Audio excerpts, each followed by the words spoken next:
प्रणाम गुरुदेव।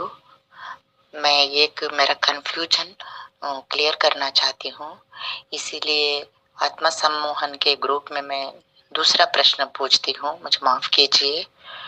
मुझे इतना ही बताइए, ये मेडिटेशन और सिद्धियाँ, इसमें क्या फ़र्क है?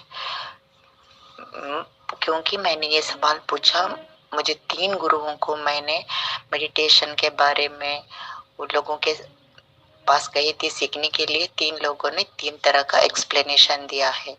फर्स्ट गुरुजी ने कहा है कि सिद्धियों के पीछे नहीं भागना, तुम्हारा मेडिटेशन करना। सिद्धियां इंसान को गलत रास्ता दिखाती है। और दूसरे गुरु ने कहा है सिद्धियां पानी है, सिद्धियां से हम सब कुछ पाते हैं, ये अच्छा है। और उसने ये भी कहा है कि पैसे कैसे करना है, और हमें गलत सिखाया है। वो मुझे कहने को भी शर्म आ रही है। नेगेटिव थॉट्स कैसे डालना है, लोगों से पैसे कैसे छीनना है।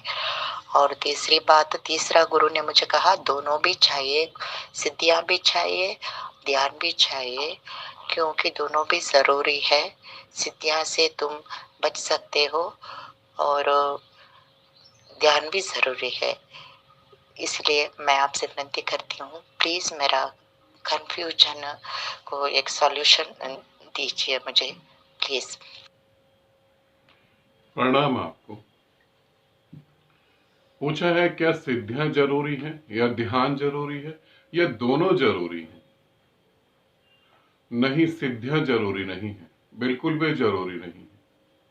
ध्यान का अर्थ है परमात्मा से प्रेम। मैं एक उदाहरण देके समझाने की कोशिश करता हूं, इसे समझें। जैसे एक छोटा सा बच्चा अपने पिता से प्रेम करता है, उसका टारगेट होता है, उसका जो गोल होता है, उसकी जो चाह होती है, पिता के साथ हमेशा बने रहना, पिता के साथ हमेशा जुड़े रहना। जब कोई व्यक्ति पिता के साथ हमेशा जुड़ा रहना चाहता है तो उसको सिद्धियों की जरूरत नहीं होती। पिता मतलब परमात्मा, और अगर परमात्मा चाहता है कि तुम्हें वो सिद्धि दे, तो सिद्धियां जिसे तुम कहते हो, परमात्मा तुम्हारे द्वारा वो सारे काम करना चालू कर देगा। फिर सिद्धि किस बात के लिए? तो यहां सिद्धियां नहीं चाहिए। अगर तुम सिद्धियां हासिल करना चाहते हो तो तुम निश्चित परमात्मा के प्रेम से अलग हो जाओगे, परमात्मा के प्रेम से बिल्कुल ही अलग हो जाओगे। फिर तुम परमात्मा को नहीं चाह रहे। ये ऐसे ही है जैसे छोटा बच्चा अपने पिता की प्रॉपर्टी चाहता है, पावर चाहता है, पिता को नहीं चाहता। दोनों में फर्क है। ध्यान का मतलब है परमात्मा से प्रेम। मगर बहुत सारे साधक सिद्धियां चाहते हैं, और सिद्धियां चाहने के कारण ही जो है वो एक नाटक करते हैं प्रेम का, और वो उनका नाटक सफल हो जाता है। ऐसे बहुत सारी हिस्ट्री के अंदर ऐसे बहुत सारे उदाहरण हैं जो ऐसा करते हैं, और वो परमात्मा के राज्य से उठाकर बाहर फेंक दिए जाते हैं। उनकी एंट्री फिर नहीं होती, कई जन्मों तक नहीं होती। मैं ग्रंथों की तो बात नहीं कर रहा, यहाँ जीता जागता एग्जाम्पल अभी घटना घटी है, मैं उसी के बारे में बता रहा हूँ। हरियाणा से हैं आमीन चैतन्य। आमीन चैतन्य के साथ भी ऐसा ही हुआ। उन्होंने सिद्धियों की इच्छा करी, मैं गुरु बन जाऊं, मैं ये कर लूं और वो कर लूं, और वो परमात्मा के राज्य से एकदम बाहर हो गए। वो बिल्कुल ही बाहर हो गए।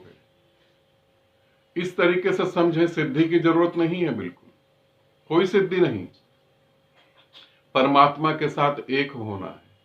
और जो गुरु तुम्हें सिद्धियों के बारे में कह रहा है, हकीकत में वो गुरु भी नहीं, क्योंकि जो गुरु ढोंग कर रहा है वो तुम्हें ढोंग करने के तरीके बताएगा। गुरु के पास अगर फूल है तो वो तुम्हें फूल देगा, गुरु के पास अगर गंदगी है तो वो तुम्हें गंदगी देगा। गुरु के पास है क्या, वो वही तुमको देगा। इसे समझना, जो गुरु के पास है वो तुम्हें दे देगा। इसी तरीके से सिद्धियों की कोई जरूरत नहीं। यहां मैं एक और उदाहरण लेता हूं, जीसस का। हम सोचते हैं कि जीसस के पास सिद्धियां थी, जीसस ने ऐसा कर दिया और वैसा कर दिया, चमत्कार हो गया, मगर ऐसा कुछ नहीं था। जीसस के पास अगर सिद्धियां होती, या किसी ग्रंथ में लिखा होता कि वो एक ऐसा व्यक्ति, ऐसा संत आएगा और वो ये काम करेगा, तो वो सभी पृथ्वी को भर देते। जीसस तो चाहते थे सभी परमात्मा के राज्य में, मेरे पिता के राज्य में प्रवेश करें। मगर पिता ने जीसस के शरीर का उपयोग करा और जीसस के हाथों से वो काम करवाए। पिता ने ही काम करवाए, पिता अर्थात परमात्मा ने ही काम कराए। तो तुम परमात्मा से प्रेम करो, सिद्धियों से नहीं। पैसा हासिल करना और गलत काम करना, यहां एक सुई, एक छोटा सा टुकड़ा भी तुम शमशान घाट के, कब्रिस्तान के पार नहीं लेके जा सकते। तुम सुई छोड़ो, कपड़ा छोड़ो, कोई टुकड़ा छोड़ो, तुम अपनी हड्डी तक भी आगे नहीं लेके जा सकते। तुम अपनी सिर्फ वासनाएं आगे लेके जा सकते हो, जिसके कारण आगे जन्म होता है, मगर तुम प्रेम भी लेके जा सकते हो, जिसके कारण परमात्मा के राज्य में तुम्हारा प्रवेश हो सकता है। तो नहीं, सिद्धियों में नहीं उलझना, कभी भी नहीं उलझना। एक साधक को सिद्धि की जरूरत नहीं है, कबीर को कोई सिद्धि की जरूरत नहीं है। ऐसे बहुत सारे संत हुए हैं, और बुद्ध ने तो सारी सिद्धियां ही छोड़ दी थी, राजगद्दी छोड़ दी थी। तो ऐसे समझना, मार्ग में भटक मत जाना, बिल्कुल सिद्धि की जरूरत नहीं है। जो वो चाहे वही पूरा हो, उसकी हर इच्छा पूरी हो। मेरी कोई इच्छा नहीं है, मेरी सिर्फ एक ही इच्छा है कि उसकी हर इच्छा पूरी हो जाए। आनंदित रहें, सदा खुश रहें। बहुत बहुत प्रेम आप सभी को।